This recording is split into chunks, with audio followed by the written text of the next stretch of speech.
and it's dismembering the steel structure.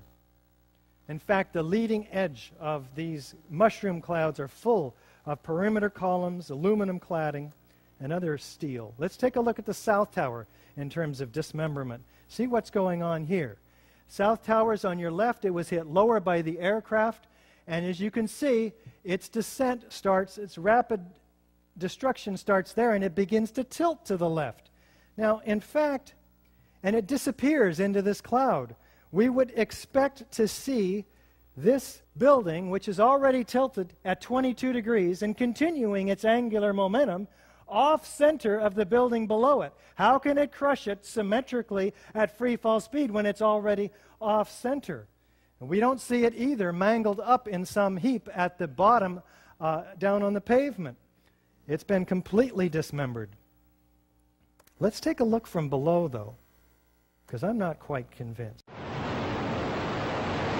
We have asymmetrical damage, and yet there's this symmetrical destruction occurring underneath the cloud all the way around the building like the firemen saw, even though this top mass has already fallen over. Free fall speed. Doesn't make sense to me. Steel frame structure was completely dismembered. There are no large chunks of building, only those shards that we saw of the perimeter structure.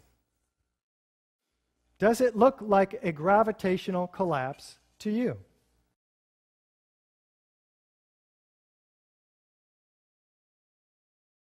Do we have a lateral ejection of structural steel? Let's take a look. Now let's look at the collapse of the Twin Towers.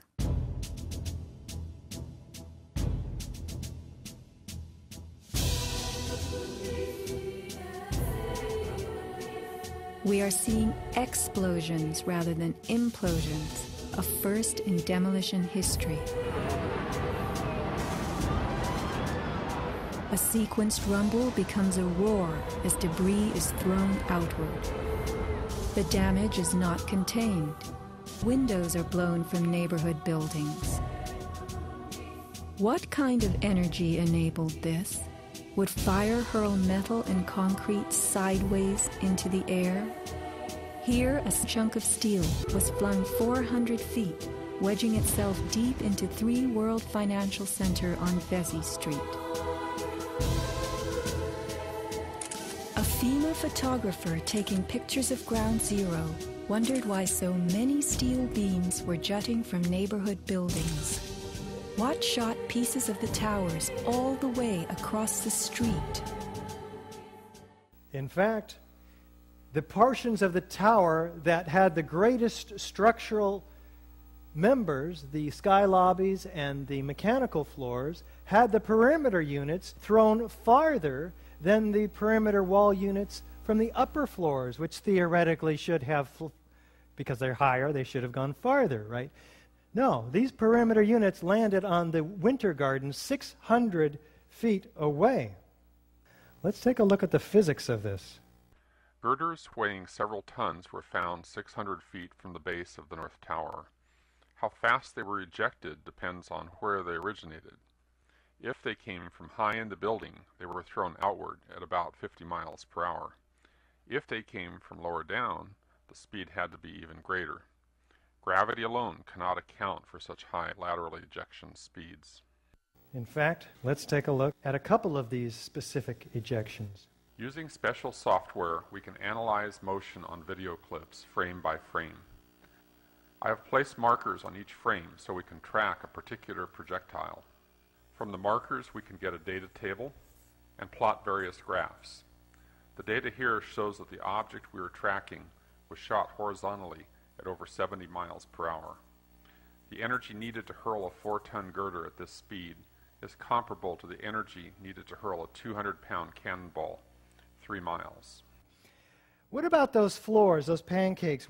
This is a pancake collapse. We're looking for some pancakes down below. This is a 7-story lobby. There's about 2 or 3 stories of stuff in there. We'll take a look at that stuff, but what I'm looking for is 110 floors with this kind of metal decking underneath 4 and 5 inches thick of concrete. An acre in size, each of them. 110 acres of these. How many floors do we find down at the bottom? Not 50? Not 10, not even 1. We don't even find metal decking down there, or concrete. There's hardly any macroscopic chunks of concrete. What happened to the metal decking? What happened to the concrete? Tom Patrizio brought these floor decks out, 6,000 of them, he says. I couldn't believe it. Not one floor panel, he notes when he comes back to help the cleanup. Pancakes occur in pancake collapses. Enormous pyroclastic clouds of pulverized concrete? Well, where is all the concrete, in fact? Let's listen to Jeff King. One of the most significant things to my thinking that indicates that this could not have been the sort of collapse that we are told it was is the presence of the dust clouds. And as you've seen in the pictures, and I'm sure all of us have seen probably more than we would like, there were very, very large clouds of very thick dust that enveloped the area, that crossed the river, that made it almost all the way to New Jersey from the pictures that I've seen. This type of flow is something that we are familiar with in physics. It occurs in only two situations that we know of naturally. One is in volcanic eruptions, where a large amount of material is suddenly exploded into the air and basically forms small particles. Thank you, Jeff. How about New York Governor Pataki?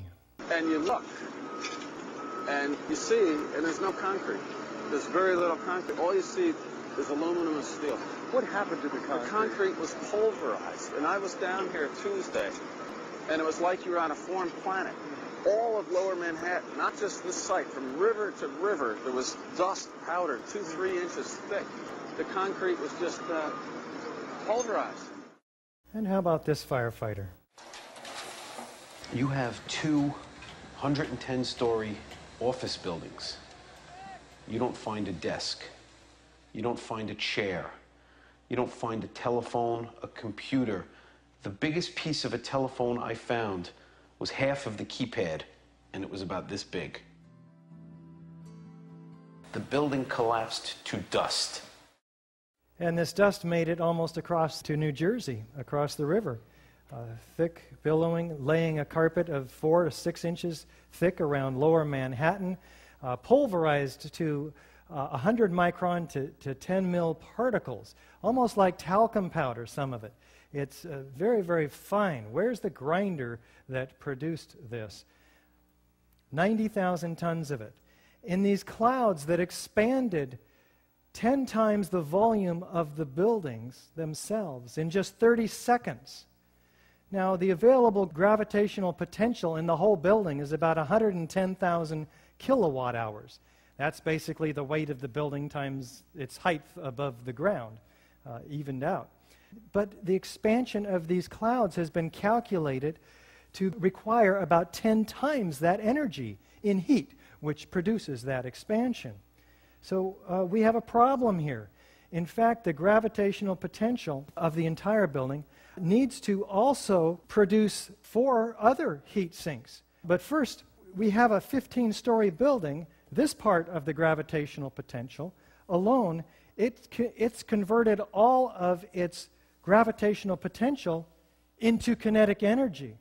It can't do any more work. In other words, it can't fall at free fall speed and then also crush 80,000 tons of structural steel. It can't fall at free fall speed and also grind up 90,000 tons of concrete. It can't fall at free fall speed and create by friction or anything else the several tons of molten metal seen by the first responders. The energy doesn't add up. We're talking overall about 50 times the gravitational potential energy of the building to produce all of this phenomena. How about the victims? In April 2006, New Yorkers were distressed to learn that bone fragments, human remains from 9/11, had been found on the roof of the nearby Deutsche Bank building. And how, in God's name, did those fragments get there? And bone fragments less than a centimeter long. How could they be so small? 700 bone fragments, a half an inch long, found on top of the skyscraper across the street? Think about that one. There were 2,749 victims, but only 300 whole bodies were found. 20,000 pieces of bodies found. 6,000 small enough to fit into a test tube. 1,100 victims completely unaccounted for. In other words, no pieces large enough to gain any DNA from, vaporized. 200 pieces were matched to one single person. Can fire and a gravitational collapse account for this massive pulverization of people? We talked about the iron microspheres. We talked about the chemical evidence of thermate in them and in the slag in the ends of the beams. And we talked about evidence of thermite in and unexploded thermite in the dust itself. All of this is direct evidence of explosive destruction. And none of it can be accounted for by fire. Let's have Dr. David Ray Griffin sum this one up for us. These facts taken together render the likelihood of the official theory essentially zero.